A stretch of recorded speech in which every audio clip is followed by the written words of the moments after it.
Hello learners, this is Sunil Vishwakarma and today I'm going to tell you about data types in MySQL or say any SQL query language.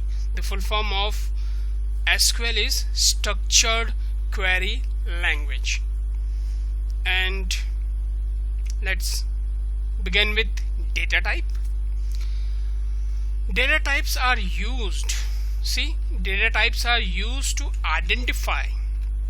It is used to identify which type of data or say value,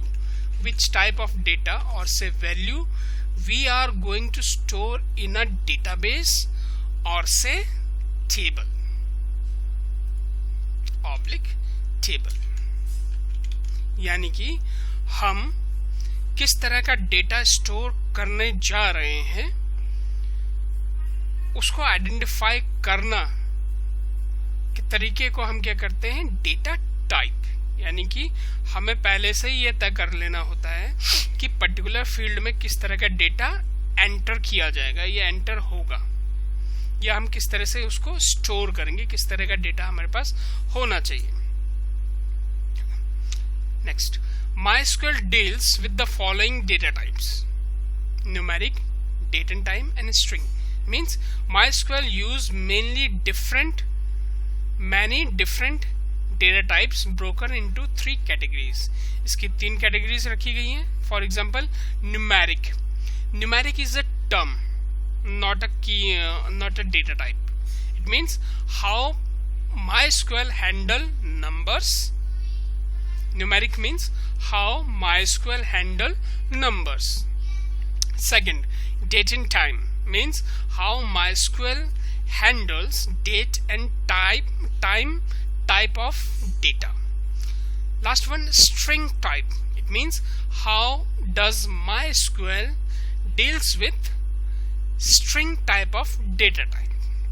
Okay, let's start with numeric or say how MySQL does work with numbers. In order to work with numbers, MySQL handles many kind of type of number, but here we are going to learn about only these 3 types of data types in order to handle numbers. First one is integer, second one is float, and third one is double. Now, int, it's a short of integer. Int is a short of integer and values from 0 to 9 means कि आप इसमें 0 to 9 से लेकर कोई भी value store कर सकते हैं.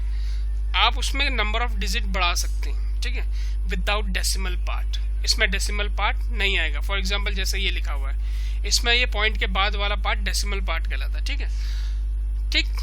तो इस तरह के अगर आपके पास डेटा है तो हम यूज करते हैं इंटीजर.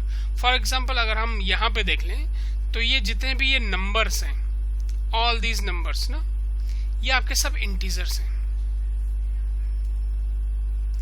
These are integers. और वैसे अगर आपको पता है या नहीं पता है तो एक्सेल भी डेटा टाइप्स पे वर्कआउट करता है. फॉर एग्जाम्पल यहाँ पे आप लोगों को डेटा टाइप्स मिले. यहाँ देखिए, इसके ऊपर क्लिक करिए, देखिए these are called data types. Journal में है ABC 1 2 3. ये नंबर फॉर्मेट, अगर हम इसको नंबर फॉर्मेट में कन्वर्ट कर देते हैं तो पॉइंट अपने आप लग जाएंगे. ठीक है, तो इस तरह से हम एक्सेल पे भी क्या करते हैं, डेटा टाइप को सेट कर सकते हैं. फॉर एग्जाम्पल ये हिंदी के नंबर है 47. इसको अगर हम एज अ ट्रीट करें टेक्स्ट, तो टेक्स्ट हमेशा कहाँ चला जाता है, लेफ्ट साइड को. जो जितने भी टेक्स्ट होते हैं वो लेफ्ट साइड को हो गए. अब यहाँ पे जो ये 47 है, ये नंबर ना होके क्या हो गया, टेक्स्ट हो गया. देखिए ना. तो इस तरह से क्या करते हैं, हम डेटा टाइप को डिसाइड करते हैं. सबसे पहला काम फील्ड के नाम लिखना और उसमें किस तरह का डेटा होल्ड होगा उसको डिसाइड करना. ठीक है, अब देखते हैं, ये तो हो गया इंटीजर का. अब बात करते हैं फ्लोट की. फ्लोट में उस तरह के वैल्यूज आते हैं जिनमें डेसिमल पार्ट होता है. For example this is a example of float. perfect example of float. Okay, a perfect example of float. हालांकि एक्सेल में फ्लोट वोट कुछ होता नहीं है, बस यहाँ पे नंबर ही होते हैं, नंबर के डिफरेंट फॉर्मेट्स होते हैं फिर आपके ये, ठीक है। पर जितने भी डेटाबेसेस होते हैं उनमें नंबर्स हैंडल करने का अपना अपना एक तरीका होता है। मोस्टली हम जो यूज करते हैं INT, फ्लोट एंड डबल, उसके बाद और भी हैं जैसे डेसिमल है, बिग इंट है, स्मॉल इंट है, कई तरह के डेटा टाइप्स हैं, लेकिन बेसिकली हम यूज करते हैं नंबर को हैंडल करने के लिए INT, देन फ्लोट और फिर डबल। डबल में भी क्या है, देखिए सम में 0 to 9 0 to 9 0 to 9 आप स्टोर कर सकते हैं, but difference is that first वाले में विदाउट डेसिमल नंबर, सेकंड वाले में विथ डेसिमल नंबर ही जाएंगे, ठीक है। अगर आप किसी का ये फ्लोट लिए और जैसे आपने ये एंटर कराया है यहाँ पे 48 45, तो आपने एंटर तो करा दिया, ठीक है, लेकिन जैसे ही डेटाबेस पे स्टोर होगा, किस फॉर्म में स्टोर हो जाएगा, ये अपने आप ये 00 ले लेगा, ठीक है। तो ये इसका काम होता है। उसी तरह से डबल का काम होता है आपका कुछ ऐसा डेटा स्टोर करना जिसमें आपके दोनों ही फॉर्मेट स्टोर हो रहे हो, दोनों तरह का डेटा स्टोर हो रहा हो। फॉर एग्जांपल कोई अगर आपका वेट है, वेट में आप दोनों तरह के होते हैं, फिर टेम्परेचर हो गया, टेम्परेचर में आप दोनों तरह के हैंडल करते हैं, किसी का एग्जैक्ट निकलता है, किसी का एग्जैक्ट नहीं भी निकलता है। Next is how does MySQL handle date and time. क्या डेट एंड टाइम को आप किस तरह से हैंडल करते हैं। फॉर एग्जांपल अगर हम कोई डेटा देखें, this is date of birth, these are से field name, first name, second name, middle name, last name, these are called field names. यहाँ पे अगर हम ये डेट ऑफ बर्थ है तो यहाँ पे हम डेट ऑफ बर्थ ही पुट करते हैं। फॉर एग्जांपल जैसे 16 11 1986, ठीक है। ये तो ये क्या हो गया, ये आपका ये आपका क्या हो गया, डेट का फॉर्मेट हो गया ना। और यहाँ पे हम क्या करते हैं, यहाँ पे हमने नंबर लिख दिए 80 ना, टोटल हो गया कोई भी, और परसेंटेज हमारे 58.96। तो इस तरह का डेटा क्या होता है, ये हेडिंग होगा, इससे रिलेटेड डेटा होगा, यानी परसेंटेज में परसेंटेज वाले जाएगा और नंबर में नंबर वाले जाएंगे। और जैसे ये हो गया, चाहो तो आप मेल लिख सकते हैं या आप M लिख सकते हैं ना। यहाँ पे आपने रोल नंबर डाल दिया 1 ऐसे करके। तो इस तरह का हम क्या करते हैं, पहले फील्ड नेम, उसके थ्रू हम डिसाइड कर देते हैं किस तरह का डेटा हम चूज कर रहे हैं। फॉर एग्जांपल यहाँ पे DOB आया, डेट ऑफ बर्थ, तो यहाँ पे हम डेट ही डालेंगे, टाइम तो डालेंगे नहीं, ना ये 80 लिखेंगे, ना हम नेम लिखेंगे। मीन्स कि इस तरह के डेटा को डील करने के लिए, डेटा को डील करने के लिए हमारे पास यूज है डेट का। पर यहाँ पे डिफरेंट वर्कआउट करता है डेट माइस्क्वेल में। सबसे पहले वो ईयर लेता है। फॉर एग्जांपल अगर कोई ये 38 दिसंबर को पैदा हुआ 1973 ना, तो आप माइस्क्वेल में लिखेंगे सबसे पहले ईयर, फिर मंथ देखिए 12 लिखा है, 12 इसलिए लिखा क्योंकि दिसंबर है, और 30 इसलिए लिखा है क्योंकि ये डेट है। तो इस तरह से क्या करता है, इसका एक अपना एक फॉर्मेट होता है, पहले YYMMDD। टाइम को हैंडल करता है, जैसे ज्वाइनिंग टाइम या एंट्री टाइम, जैसे अगर आप स्कूल जा रहे हैं या किसी फैक्ट्री में जा रहे हैं, थंब इम्प्रेशन है तो डेट आप इंसर्ट करते हैं। जैसे आपने थंब लगाया आपकी एंट्री हो गई, थंब लगाया आपका एग्जिट हो गया, तो वहाँ पे जिस तरह का भी डेटा होल्ड हो रहा होगा वो सब टाइम में होल्ड हो रहा होगा। इस तरह का डेटा होल्ड करने के लिए हमारे पास टाइम रिलेटेड है, हमारे पास टाइम। अब बात करते हैं कैर एंड वेयर कैर की, most important thing, char and varchar. Char हम कैर पढ़ते हैं, इसको वेयर कैर पढ़ते हैं। M denotes number of characters to be hold, यानी कि हम कितना होल्ड करना चाहते हैं वो यहाँ पे डिसाइड हो जाएगा। फॉर एग्जाम्पल अगर मैंने यहाँ पे लिखा है 15, इट मीन्स कि यहाँ पे 15 कैरेक्टर ही होल्ड होंगे, ना उससे कम होंगे ना ज्यादा होंगे। अभी होल्ड कैसे होता है वो देखेंगे अभी हम, ठीक है। अब यहाँ पे जैसे हमने वेयर कैर लिखा 45। इट मीन्स कि यहाँ पे अप टू द स्पेसिफाइड 45 तक हो भी सकता है, 45 से नीचे नहीं भी हो सकता है। इस कंफ्यूजन को थोड़ा सा दूर करते हैं। फॉर एग्जांपल अगर हमने ये लिखा है क्लास, ठीक है, और इसको हमने स्पेसिफाई कर दिया कैर 5 तक, ठीक है। ये अब देखिए, अगर हम बोलें किसी का क्लास 6 है, यहाँ हम मेमोरी का कॉन्सेप्ट लेके चल रहे हैं, मेमोरी, ठीक है। मेमोरी में कैसे स्टोर होगा ये देखते हैं अभी हम, कि ये मेमोरी में कैसे स्टोर होगा। लेट्स सपोज कि ये आपका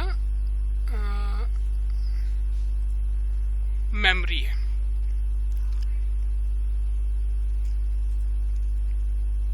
ये आपका मेमोरी हो गया और ये इसके डिफरेंट पार्ट्स हो गए, ठीक है। 0 1 2 3 4 5 6 7 हम इसलिए ये 8 कर दे रहे हैं क्योंकि 8 बिट तक ये आपके काम करता है।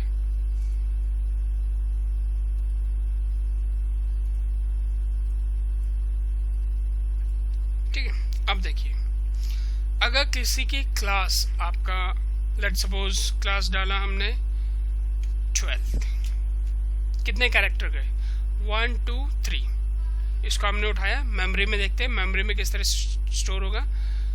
ये ठीक है, ये 12 और कितने हैं यहाँ पे 5 हैं, तो 1 2 3 ये स्पेस वहाँ पे ऑक्यूपाई हो जाएगा, ये स्पेस ऑक्यूपाई हो जाएगी। इट मीन्स कि जब आप कैर लिखते हैं तो वहाँ पे मेमोरी लोकेशन में 5 ऑक्यूपाई हो जाता है। भले ही आपके नंबर ऑफ कैरेक्टर 3 रहे हों, लेकिन स्पेस कितना अरेंज वो एक्वायर कर लेगा 5 कैरेक्टर तक। First character, second character, third character, fourth character क्या हो गया, स्पेस हो गया या एम्प्टी, और फिफ्थ कैरेक्टर क्या हो गया, स्पेस या एम्प्टी। ठीक है, इट मीन्स कि कैर क्या करता है, हमेशा उतने ही स्टोर करता है मेमोरी में जितना आपने स्पेसिफाई किया होता है।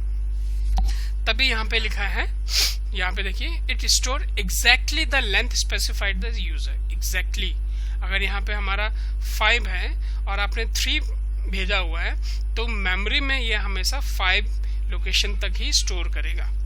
फॉर एग्जाम्पल यहाँ पे 40 वेर कैर लिखा हुआ है, ठीक है। इसका एग्जाम्पल ले लेते हैं, नेम वेर कैर 45। अब किसी का नाम सुमन है, SUMAN सुमन, ठीक है, सुमन कुमारी, KUMARI कुमारी। अब देखिए 1 2 3 4 5 6 7 8 9 10 11 कैरेक्टर आए, तो मेमोरी में क्या हुआ कि उसने 11 कैरेक्टर तक तो चला गया, है ना। SUMAN सुमन, KUMARI।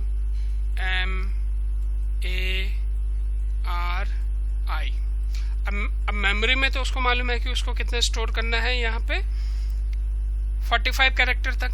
पर वेर कैर की स्पेशलिटी यह है कि जितना आपने एंटर किया है उतना ही एक्वायर करेगा, बाकी जो बचे हुए हैं उनको रिलीज कर देगा या छोड़ देगा। नेक्स्ट नेक्स्ट जो भी डेटा टाइप है या जो भी उस लोकेशन को एक्वायर करना चाह रहे हैं वो एक्वायर कर सकता है, जबकि वेर कैर में ऐसा नहीं है। वेर कैर में जो बाकी बचे हुए स्पेसेस हैं उन्हें वो होल्ड करे रखता है, उन्हें छोड़ता नहीं है, ठीक है। तो ये तो हो गया आपके जितने भी integer, float, double, date, time, char and varchar. यहाँ पे हमने वेर कैर और वेर कैर का भी डिफरेंस समझ लिया है कि ये आपका एग्जैक्टली स्टोर करता है मेमोरी में और ये अप टू द, बस उससे ऊपर नहीं स्टोर कर सकते ये दोनों में, ठीक है। अगर यहाँ पे 5 है तो 5 तक ही स्टोर करेगा, भले ही आपका कैरेक्टर 3 हो, 2 हो, 1 हो, जैसे क्लास लिख दिया 1, ठीक है। तो बाकी 4 स्पेसिस को वो एक्वायर कर लेगा, रिलीज नहीं करेगा। उसी तरह से यहाँ पे, ठीक है। एक और most important thing, use integer. ये डेटा टाइप हम तभी यूज करेंगे when there is a scope for mathematical calculation, जब किसी डेटा के ऊपर मैथमेटिकल कैलकुलेशन का स्कोप हो या जरूरत पड़ सकती है आगे, या आप सोच लीजिए, such as addition, subtraction, multiplication, percentage etcetera. For example अगर हम यहाँ की बात करें, ये जितने भी आपके इंटीजर हैं, अगर आप इन्हें टेक्स्ट में ट्रीट करते हैं यहाँ पे MySQL में, तो आप इनके ऊपर कोई भी मैथमेटिकल कैलकुलेशन नहीं कर सकते। और दूसरी बात, फॉर एग्जांपल ये है रोल नंबर है, ठीक है, रोल नंबर आप नंबर्स में लिख भी सकते हैं और नहीं भी लिख सकते, क्योंकि रोल नंबर के ऊपर हम कोई भी कैलकुलेशन नहीं करते हैं, फोन नंबर के ऊपर हम कोई भी कैलकुलेशन नहीं करते हैं ना। तो इस तरह का डेटा, जो डेटा आपका नंबर फॉर्मेट में है लेकिन कोई भी कैलकुलेशन नहीं यूज करना चाह रहे हैं आप, तो यूज करेंगे आप फिर कैर। अगर कैलकुलेशन यूज करना चाह रहे हैं तो यूज करेंगे आप इंटीजर। कैलकुलेशन नहीं परफॉर्म करना चाह रहे हैं किसी भी नंबर टाइप वाले डेटा पे, तो यूज करेंगे आप फिर कैर। ठीक है, ये हो गया आप लोगों का। Okay students, bye.